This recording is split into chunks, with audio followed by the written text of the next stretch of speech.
मानसिफ्रा गोजाननिफ्राय फैब्ला बड'फा उपेन्द्रनाथ ब्रह्मनि न'खौ थांनानै नायनो लुबैयो, न'खराव थांनो लुबैयो। दा न'आनो बायला जिला मोजां नङा। सिबाय आब' प्रमिलाया 50 लाख थाखानि सोरबा कन्ट्रेक्टरखौ न' बानायहोदों, 50 लाखनि न' बानायहोदों। दाना दा जग्रा सखि माबा माबि गैया। दाना प्रमद बर'आ दांना होबाय 1.5 फुटसिम माबा फार्निचार साप्लाय होबायनो। 1.5 फुटसिमनि फार्निचार साप्लाया मा जाखो बेनो? माबेलाय सियारा सनानि जाखो ना रुपानि जाखो? बेबादि जायो मालाय सिला प्रमदा। 50 लाख টাকা ঘর, 4টা না 5টা রুম, ইয়াতে 1.5 কোটি সাপ্লাই দিছে। এগুলা খায়, এটা খায় পয়সাকে। 4টা না 5টা রুম আছে, 4টা রুম কয়টা রুমালে? অতটে এনেকুৱা ইয়াতে ফাৰ্নিচাৰ সাপ্লাই কৰি পেলাই খায়। কমলা বাইদেৱে একজন কন্ট্ৰেক্টৰক এনে বনাব দিছে এই ঘৰটো।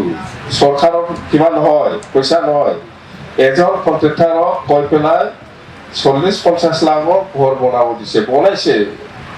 এতিয়া বাইদেউ ওচৰত আহিছে বোলে যে ঘৰটো হৈ গ'ল, এতিয়া চকী নাই, চেয়াৰ টেবুল নাই, কিবা কিবি নাই। তো বাইদেউ কৈছে বোলে আপোনালোকে চৰকাৰৰ ওচৰত যোৱা নাই একবাৰ। এই হিচাপত কৈছে বোলে ডাইৰেক্ট সাপ্লাইহে দিছে বোলে 1.5 কোটি টাকার ফার্নিচার। बेबादि जायो। एलाय मा फार्निचारखौ 1.5 कोटी 4-5 लाखनि फार्निचार नोंसोरथ' सियार टेबोल बायग्रा मानसि फिसाथानाव जाग्राया जानाया बेबादि जायो नङा। दाखालि आङो बुदां बलबजों रायज्लायनो मोन्दों। बिथां बिग्रायमोन फैदों, दिनै गौतम बिथांमोन फैदों। बुदां बलबजों दाखालि रायज्लायनो मोनदां। फैदोंमोन बुदां बलबा आंजों रायज्लायफैदों जे जेबो गैया, जेबो जाया। आंहा ओरै फिसाजो पिजि बानायगासिनो दङ, फैसा बिबाय मोना। सोरनावबा गावसोर जेनेबा माबा मोनसे सुबिदा आसा खालामदोंमोन, जिहेतु गभर्नमेन्ट दं।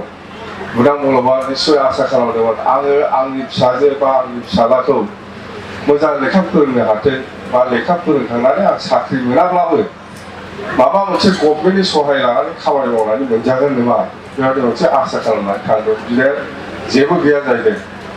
दा फैबाय, आंनाव फैनानै रायज्लायफैबाय। आंबो बुंबाय मोजां खोथा, फै ज' मावनानै जालायनांगौ, खामानि मावलायनानै जालायनांगौ। आं बेखौनो बुंदों, बुदां बलब नोंहाथ' मेथाइ खननानै मोनजालांबाय थागोन नोङो। नोंनि फिसाला फिसाजोआ खिन्थु नोंबादि मेथाइ खननानै जानो हायाबो जानो हागौ होनना बुंदों। लेखायाथ' रोंबाय, फोरोंबाय, नोङो नोंनि फिसाला फिसाजोनि थाखाय सिन्था खालामदों होनबाय। दाना पिजि फरायगासिनो दं, 4 मास जाबाय फैसायानो होनो हायाखै। दा थांनोबो हाला गावहा। बेबादि बिपद। थेवबाबो आं सोरखौबा बुंनानै बिनि पिजि फरायनायनि 4 मास फैसा होनो हायो, पिजि फरायनायनि फैसाखौ हरना होनाय जे उमुक बेनो फैसा हरना होनो सिबाय होनना, फैसा हरना होनो बेनो होनना सासे कन्ट्रेक्टरखौ बुंना हरना होनाय।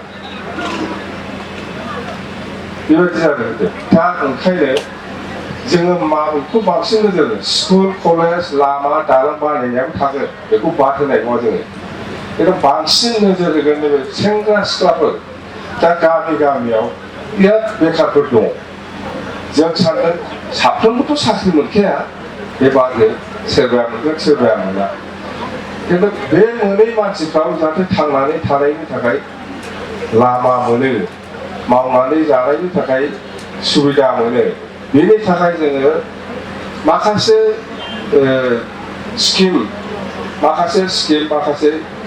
स्किल डेभेलपमेन्टनि माखासे प्रजेक्ट जोङो खालामगासिनो दं। जाहाथे बे बोसोराव नङा, बे बोसोराव जोङो माखासे हागोन, फैगौ बोसोराव जों माखासेखौ हागोन। बिदिनो बोसोरबा जों बेरदिलांबाय थागोन। सोरबा हयथ' फैसा 5 लाख मोनोबानो आंनो साख्रि नांथारनानै 5 लाखसे 3 लाखसे थाखा मोनबा आं बैयाव दखान होनानै जाथारसिगौलै, बेबादि सानग्रा माखासे मानसि दङ। साख्रिखौथ' मोनखाला, बहा साख्रि मोनबाय थाबावनो, साख्रियाबो इसेबां गैया, बेबादि सानो। सरकारनिफ्राय बेबायदि 3 लाख 5 लाख जुदि अनुदान मोनोब्ला बबेबा माबा मोनसे फिसा बिजनेसआव खामानिया मावनानै जाथारसिगौ, बेबायदि सानग्रा बहुद दङ। ओंखायनो जोङो दा 100 कोटि सेंग्रा सिख्लाफोरनि थाखाय बाहायगोन होनबाय थानाय, बेखौनो होनदों जोङो। बिर सिलागां बसुमतारीनि थैनाय साना 28 जुन दानि 28 बेवहाय बियो जाहैबाय जोंनि BLTनि आगोलनि चेयारमेन सिलागां बसुमतारी बै गंसिगावनि गेटआव गोजौआव टाइगार मोनसे बानायदों दे टाइगारा जानांगौमोन पिस्तलनि फैसाया बेसेबांनिमोनथाय जायखिया पिस्तलनि नङा सिमेन्टजों बानायना दंबाय दाना बेखौथ' 28 थारिखआव थांखागोन देनानै नायखागोन आङो पिस्तल ना सिमेन्ट बेलाय सिमेन्टजों बानायना होदों बे टाइगार माबाखौ सिमेन्टनिसोनो दिनै खोनानानै हयथ' देखानानै बानायलांखानो हासिगौ बिसोरो सिमेन्टजोंसो बानायदों टाइगार मोसा बियो जानांगौमोन इस्टिमेटआ पिस्तलनि इस्टिमेटआव पिस्तलनि दङ बेखौ सिमेन्टजों बानायदों खोथा फैखाबाय आङो 28 थारिखआवथ' आं थांगोन थैनाय सान फालिनाय बेहाय थांगोन आङो देनानै नायनोसै पिस्तल ना सिमेन्ट नङा होमबा